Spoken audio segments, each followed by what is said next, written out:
Welcome to the video tutorial of Informatics Practices for class 12.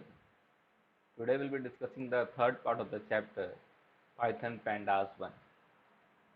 So in the previous video tutorial we have already discussed about some series functions and their functionality, that is how you can create a particular series by some scalar values or by some already defined lists or particular sequences, and also we have studied how we can provide some indexes according to our own choice, and even if we don't provide the indexes, how the default indexing takes place inside a series object.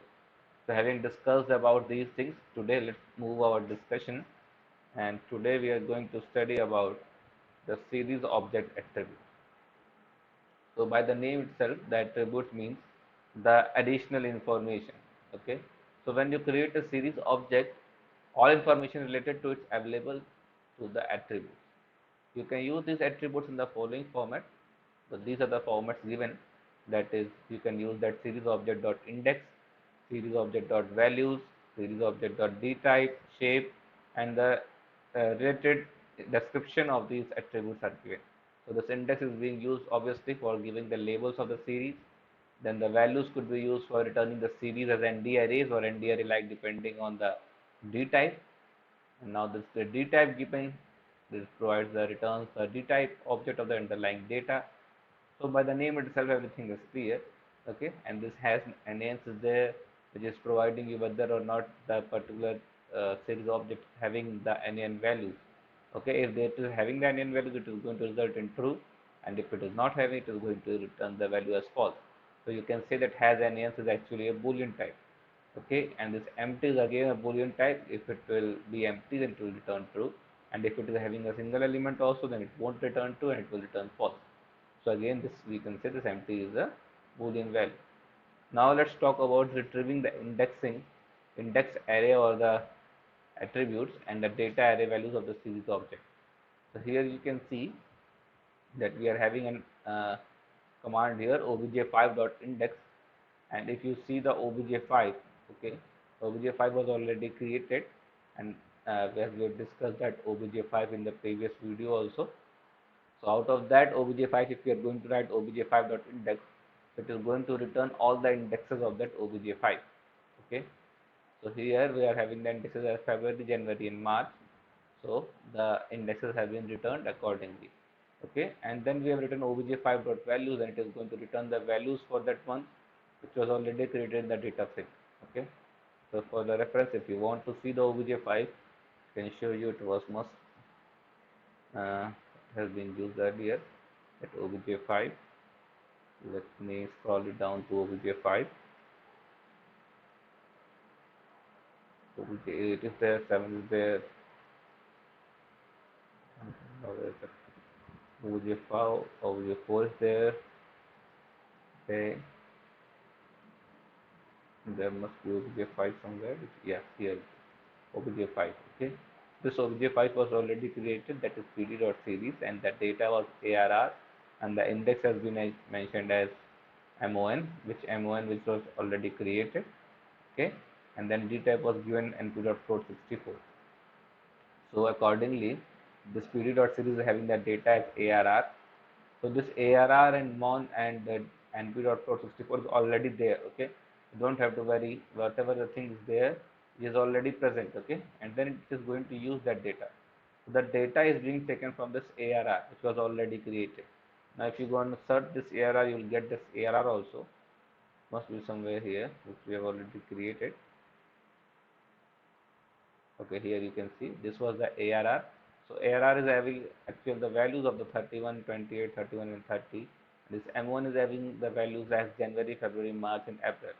Okay, so what we have done here, we have used that value for obj5, and for creating that obj5 we have written pd.series, and the data has been taken from the ARR which was having these values 31, 28, 31 and 30, and then index has been taken as mon which was having these values, that is January, February, March and April, and then dtype has been given as np.float64. So when we are using this np.float64, it is going to convert those objects in the floating data type. Okay, so that is the decimal value. So here you can have obj5. When you are going to print that obj5, you will have these values. Okay, so here the series object has been created, and the indexes are going as January, February, March, and April because we have choose a manual index here, and the object of values have been taken for this data, that is ARR, and that is that 31, 28, 31, and 30, which is already mentioned in this ARR. Okay, I think that is clear to everyone that why this obj5 was being used. Okay, now if we talk about the working example which we are discussing, so here, yeah, this obj5. So if we are going to return obj5 dot index, we are having these indexes as it was mentioned earlier that February, Jan, and March is having the index. Okay, and then if we are going to write obj5 dot values, it is going to return these values. Okay, and then obj6 dot index, and it is going to return these indexes.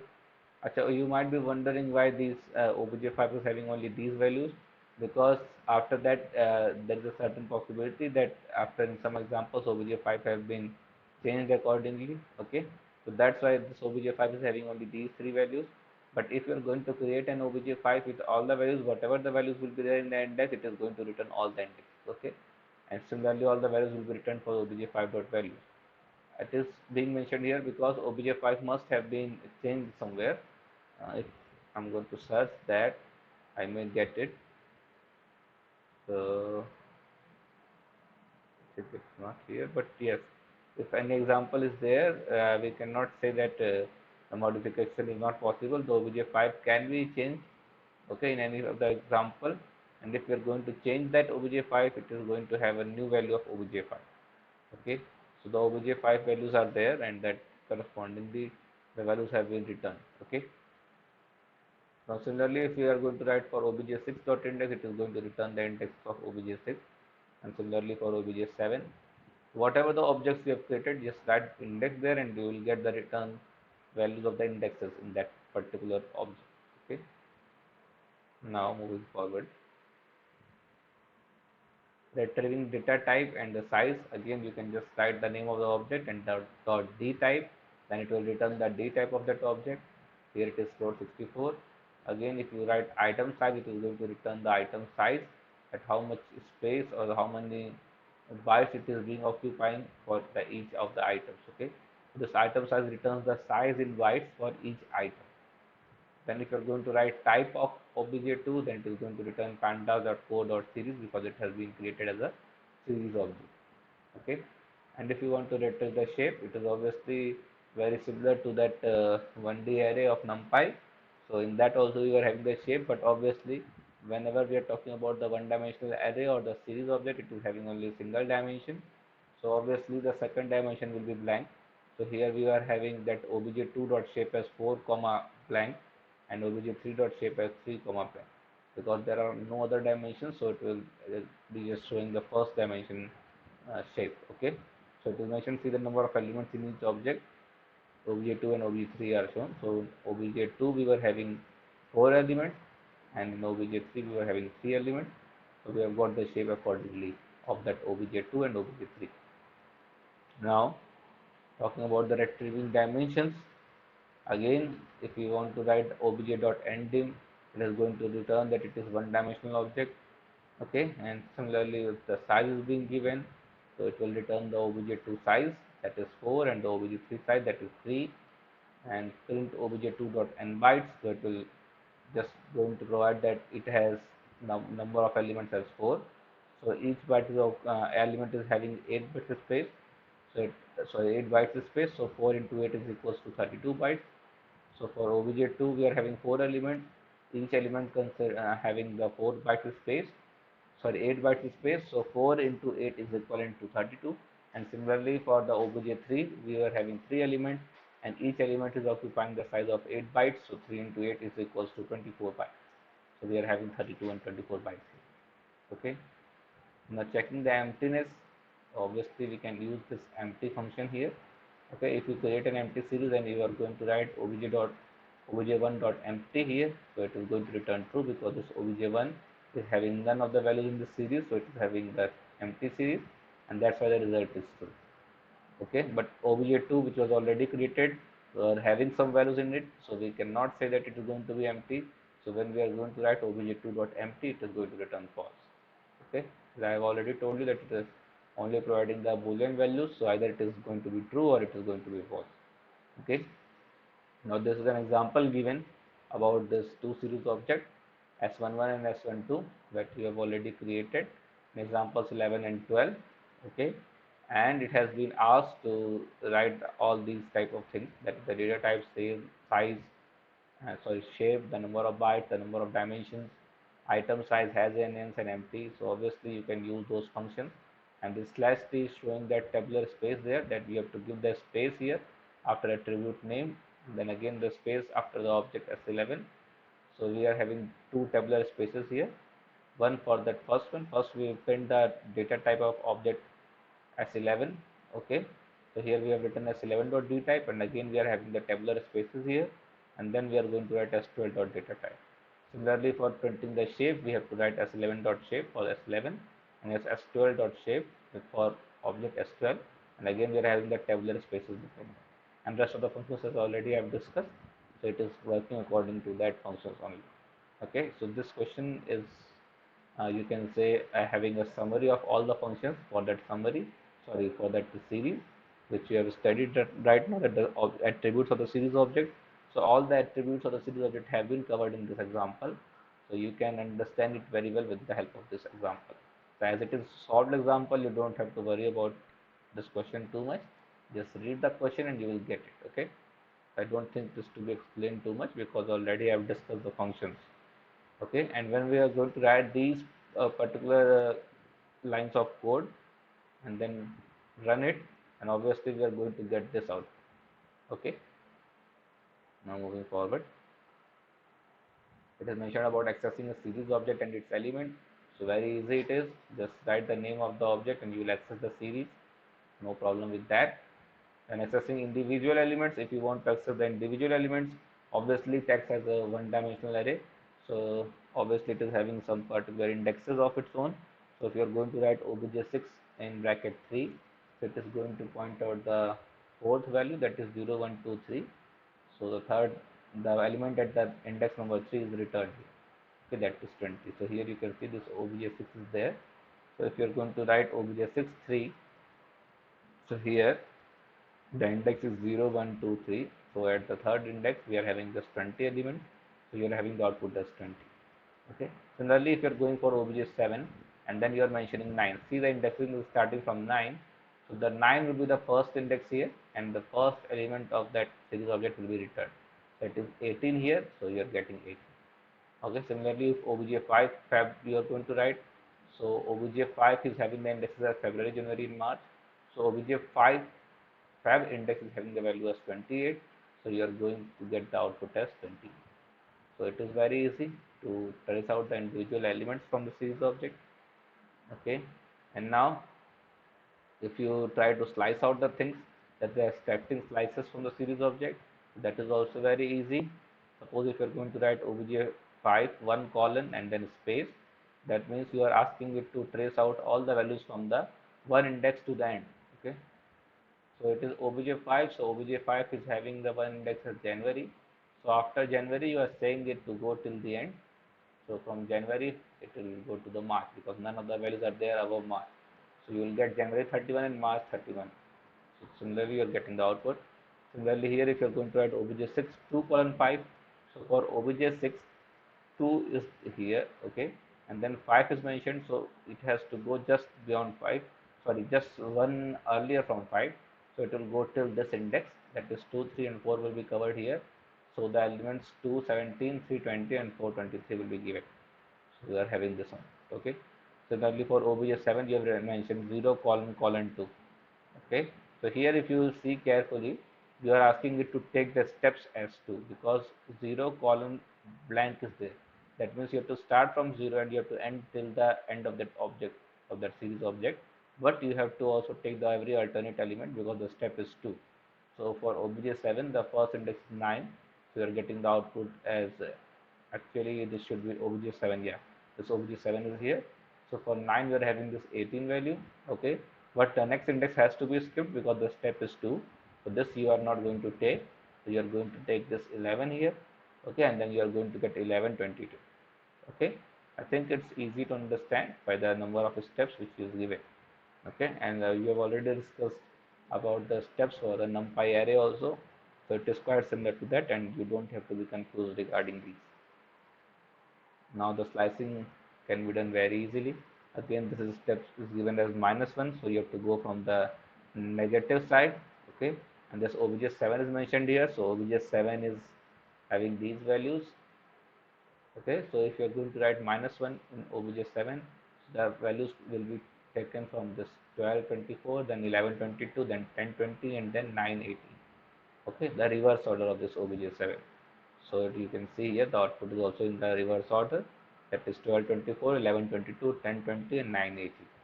Okay, I think it's clear to everyone. And if you are going to write something which is beyond the index, so you are going to get an empty series. Okay, because nothing is there at that index. One example is also given here for the similar thing, that consider a series of it S8 which is given, that stores the number of students in each section of a class 12. So we have to create a series according to this, and then past two sections have been given a task of selling tickets at 100 rupees per ticket. So obviously first two sections you have to take. So for the first two sections you will write 0 colon 2. So obviously you will get the first two sections, that is this one and this one, and that two sections will be multiplied with 100. So rest of the elements will not be taken because you have written print S8 colon 2. So S8 colon 2 will trace out these elements, and then each element has to be multiplied with 100. So it is supporting the vectorize operation here. The 39 will be multiplied with 100 and will become 3900, and then 41 will be multiplied with 100 and it will become 4100, and we'll going means you are going to get this out. Now moving forward with the operations on series object. So if you are going to change few values there, okay, so modifying of the values is possible, because in series we have discussed that series is value mutable, so the value at a particular place can be changed. Okay, so here for example, if we are having OB1, and if we are going to see that zero element, so the zero element is 1.50. Okay, that is at zero index we are having this element 1.50. But if we are going to write it something like this, OB1 and in bracket 0, and then we are going to give a new value here 1.85, so it is going to reflect that change in the OB1 when we are going to print it. So here you can see that value has been replaced with 1.85. Earlier it was 1.50, but after the evaluation of this line in Python, we are having that element as 1.85 at zero index. Similarly, if we want to change a multiple set of indexes at the same time, so we can do that slicing here. So OB1 2 colon 4, and then we have written minus 15.75. So the elements from 2 colon 4, that is being taken from here. 2 colon 4 means what? 2 and 3, because 4 is not to be regarded here because it is taken as the last index. So 2 index and 3 index will be taken, and then that 2 values will be modified to minus 15.75. So earlier it was 1.85 here, and the first index is not being changed here, that the index number 1 is unchanged. So still we are having 12.75, but this 2 colon 4 has been changed, that is the second index and the third index has been changed. So this 24 is having minus 15.75, and this 35.25 has been changed to minus 15.75 at the same time. Okay, so in the similar way you can change multiple set of values according to the slice. So just slice out the particular subset and give it a value, and rest of the values will be modified as given to the particular evaluation of Python line. Okay, so this line is to be executed similarly. So it is going to change the object of OB2, and it is given as 1 colon 5 colon 2.